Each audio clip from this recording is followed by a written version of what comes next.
So not long after we bought the property, there was a lot of deer here once we got everything cleaned up. And I didn't really want to shoot deer, but the boys wanted to shoot deer, so I put deer feeders out. We've never hunted on the property here. We feed a lot of deer. So we put this up just so they could kind of shoot targets, and I just like shooting the bow, Yeah. right? So we put a deer stand over there on the tree, and we got this thing. And I want to say this thing was maybe 400, maybe 500 bucks as it sits, right? Had it about 3 years. This is some of the best money we spent on the property. This thing is totally stable. It's been through storms. I had to buy a cover. There's a cover that went on it that was like a tent, and it lasted 2 years. Really, the way to do it, I think, is to take it off when you're not using it through the winter and summer. But you could get out. We'd get out here in storms, Amanda and I, and just sit in there. I'd come out, and Jeff would just be out there sitting in the tent on top. Super, super cool. Well worth the money. We bought it from not Dick's, Academy. We bought it at Academy Sport, and it's just been, it was awesome, man. I need another cover for it. They charge you extra for the cover, and the cover rots out. Sun just destroys it. But if you're thinking you want an elevated deer stand, and deer stands get expensive, like when you start looking at them, some of them are thousands and thousands of dollars. But this thing doesn't have to go against a tree or anything. This is 10 times easier to put together and put in place than an actual tree stand. Oh my God, trying to put that tree stand up the there. Biggest pain in the ass. It took Big J Jones, myself, Cody, the truck, the big Dodge truck, and How does Baby it Head. connect? Well, You have to lean it up. you put it together and then you're supposed to stand it up, but I mean, it weighs a couple 100 pounds, and just sheer leverage, that thing's what, 25 feet, 30 feet up in the tree maybe? It's got to be at least 20. Holy shit, it was so hard to get up. And then trying to throw the ratchet strap around and catch it so that you could attach it back so that it would be affixed. It's been there for 3 years now, Sketchy probably. things in that tree to get that stand up. Yeah, you want to see a good archery shooter, man? My friend, you haven't met Jay Jones. You will love Jay. Everybody loves Jay. We don't see Jay him shoots enough. archery? Yeah, he's really good, man. Splits arrows all the time. Wow. Yeah. Yeah, this thing's solid. I'm gonna get the weed eater out here and hack all this. I knew when I got a bow, so like brand loyalty, right? A lot of guys are just like, whatever, who cares? You know, bow's a bow. One season I'm shooting PSE, next season it's Bow Tech. Everybody's like Matthew Solo Cam, whatever, right? When we were in San Diego, when I first came home from prison, obviously I don't do firearm stuff, so archery is something I can do. And I've always shot a bow as a kid. Mom bought me a bow. I bought a bow at a flea market or somewhere, just a recurve bow. You don't know anything about them, you know, you just buy it and it totally doesn't fit you. And my draw length should be, with fingers, should be like 29 inches, but this bow is like 24 inches, so you're drawing to like here, and you buy whatever arrows you can, because as a kid you can't afford it. You don't even realize there's an archery pro shop. It doesn't exist, you know, to you. So you're buying arrows wherever you can, and they're like bent, they're aluminum. So we're trying to straighten arrows as much as we can, and kind of, but in fixing them, you actually make them worse. And then you're using real turkey feathers or plastic vanes. These have plastic vanes, rubber vanes on them. So they get tore, they rip, arrows hit across them, veins, tear veins, whatever it is. So within a year or two, like, I'm shooting arrows that have no feathers on them. So it's not causing them to move or whatever. But we're still out there in the canyon, and we're shooting squirrels and jackrabbits and just like on the move, snap shooting these things. You can find. Yeah, with just field points, right? So fast forward, I come home and we go to this archery pro shop. You know, after that, Mom got me an actual compound bow. My first bow was a Pro Line Cyclone Intermediate, and I had that for 15 years, probably 20 years. Totally didn't fit me.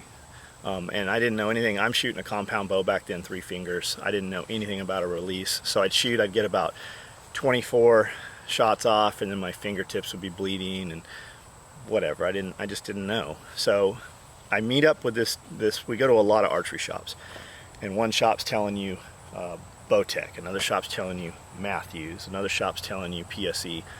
And like, I'm really not in a position to buy anything. I'm starting to sew again. I'm starting to build my stuff. I've been home for a few weeks, right? So Amanda and I drive to this little hole-in-the-wall archery shop called the Bow and Arrow Shop in Santee. And it's about a 30-minute drive, and it's kind of rural back then. So we walk in, and this little shop that looks like a cabin, and it's small, man. It is packed full. There's like 20 dudes in there, and there's a couple archery lanes in there, and there's dudes you just hear thwack, thwack, thwack, and they've got these videos playing, and you just see turkeys. You'd hear a guy go, and turkeys' heads shoot up, right? And then you see the turkey's head fall off. Insane. I'm like, what is that? He's like, yeah, that's the thing, man. That's how they shoot. I go, that's pretty cool, because back at doing gun shows, everything was like pink mist. They're shooting at distance with like 22 250s or, you know, real precision rifles, and they're shooting prairie dogs. So you know you hit the prairie dog because you hear it when it makes impact. You hear the thwack, but before you hear that thwack sound, because it hit the prairie dog, you see like a water balloon going off that's full of Kool-Aid. They literally, the energy just explodes the prairie dog, right? So this is kind of like the modern day version. Dudes with broadheads, archery, are shooting these turkeys, but they're not body shotting the turkeys. They're literally cutting the heads off. Like the head just comes off. It's insane. So I'm like, wow, that's pretty cool. He's like, what can I help you with, man? And he's just super friendly. Dude's name's Bruce. I never did buy a Bowtech bow because I couldn't afford a bow for myself. But I bought Amanda a bow by a company named Diamond that he sold. Diamond was Bowtech's lower line. That's kind of their box store line. So I was still shooting my old, what was that? Jennings Carbon Extreme. I still have that bow. I had it before I went to prison. It was at Mom's house when I got home. So I'm shooting a bow that's just like 20 years old or whatever. It was the shit back in like 1990. It was the bow everybody talked about. It was in all the magazines. So Bruce goes through that and puts some strings on. I buy Amanda a bow, I buy Cody a bow, and I buy Dakota a bow. I still have all three of those bows. And it's a trip because they're so small, man, because their draw length was like 20 inches or something. Yeah, it was like 10 at the time. So we walk, and Bruce was just super cool to me. So when we get here, I call him on the phone and I'm like, man, I want to buy Bowtech bow. My business is going now. You know, we've moved. Like, he knew we were leaving. We stayed kind of in contact. Because of that man and him just being cool to me, I have stayed just loyal to the Bowtech brand. Amanda has an Eva Shockey Bowtech bow, which is their top of the line female bow. I've got, you know, this one, the Carbon Icon Extreme, and I've just been just with them because of Bruce, man. Bruce was just awesome to me. But Bruce used to go and he would travel around, and he taught me a lot of stuff I didn't know about archery. Like, these are very temperature sensitive, so they actually wrap them in sleeping bags when they travel with them in the cars and stuff. So he would drive from San Diego to Arizona, and they would do these 3D shoots. That's a 3D target. It's a life-size, lifelike target. And they do these shoots from ski lifts. So you're on a ski lift shooting these targets. Totally cool. Like, it's just awesome. So fast forward nowadays, I'm still shooting a Bowtech bow because of Bruce in San Diego at the Bow and Arrow Shop in Santee. And 3D targets have come a long way. There's very realistic, for any animal you can think of, there is a 3D target, to include dinosaurs. There's a Velociraptor 3D target, there's a Triceratops 3D target. So on the property, how we kind of have the motocross track, I want to do cutouts and divots where we have kind of like a fitness course, you know, pull-ups, dips, chin-ups, stuff like that. And at each stage, I want to have a 3D target. So you could just do... So I could drive you. You could drive me. As you just...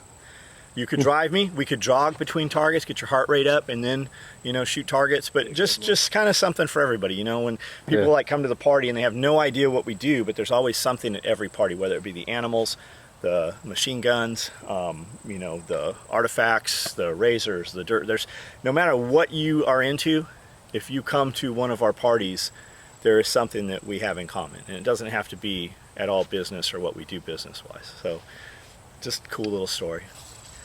A lot of guys up in deer stands use fanny packs and chest rigs. So if you had, you know, whatever archery type stuff, I'm obviously not hunting. I'm just out here shooting, and FUPA works for that application well. Do I look slicked back? Perfect. I look like I need a fucking haircut. It's a trip because I sleep with a hairstylist.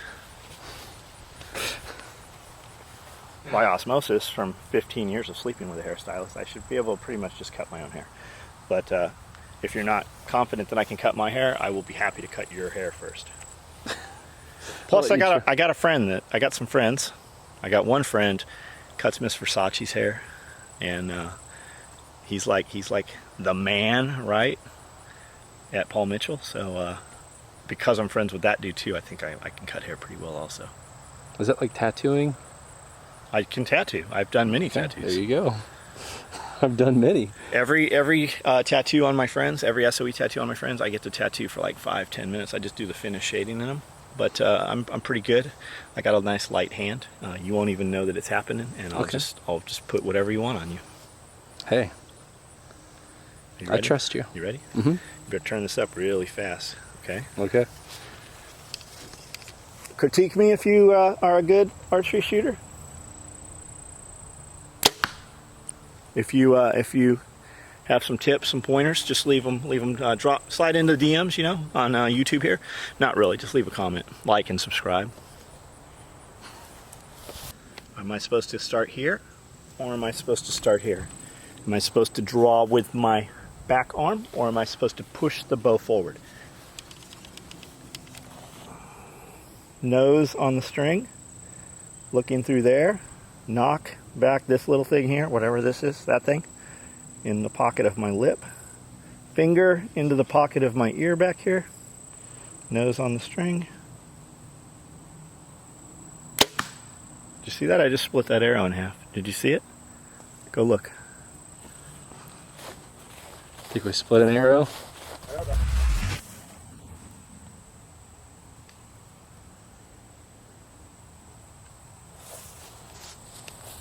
Didn't split it. You should totally, when you're walking towards it, keep cutting it. So you're walking, still walking. Still walking. Walking. I couldn't believe how far John was taking these shots. The great ability of the camera just brings it in like it's only 20 feet away. Go for it.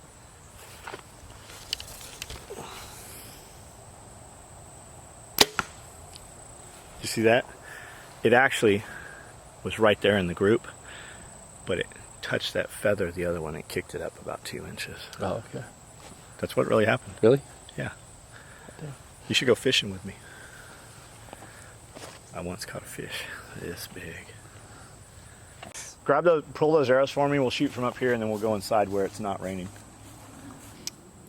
Do not lick that. Yeah, I was totally gonna lick your lens. Don't lick the lids. I was totally gonna lick the lens. I'm gonna climb up here, which they tell you never to do.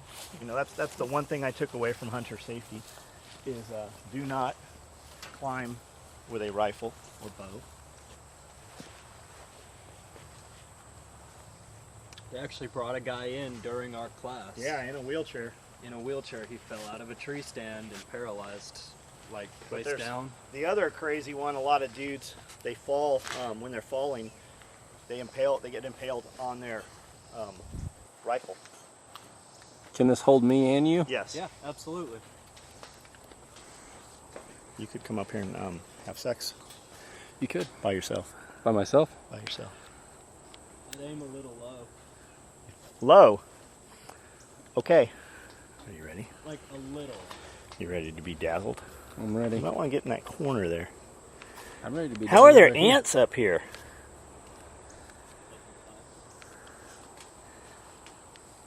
Hope I don't fall through the floor. The paint's coming off of this. Do you see those beautiful Solomon shoes? Solomon, you see these shoes I'm wearing? Okay. You gotta be careful. You don't want to spook the deer. Okay.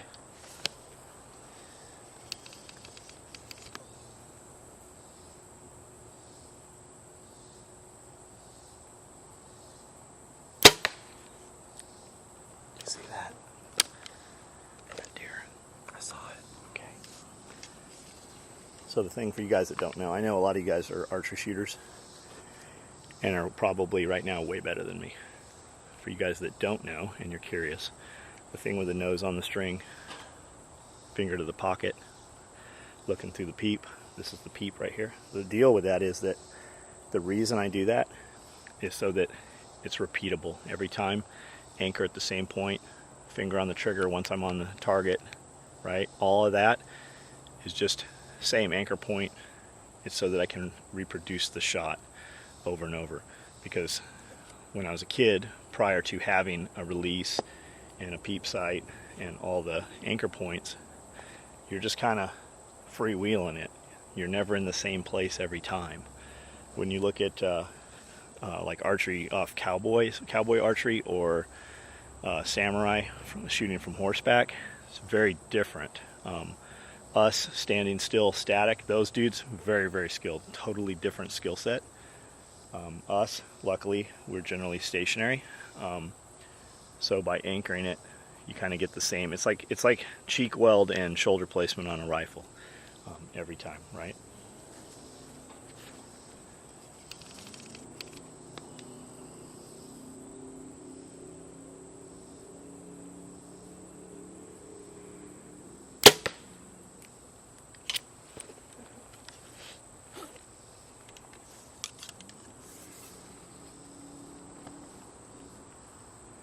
I'm shooting a single pin sight, and then I adjust it by this. But what I'm going to do right now, I'm just going to hold under just a little bit, and hopefully I'm going to hold under and to the left just a hair, and hopefully bring this into the center of the target there. Right, okay.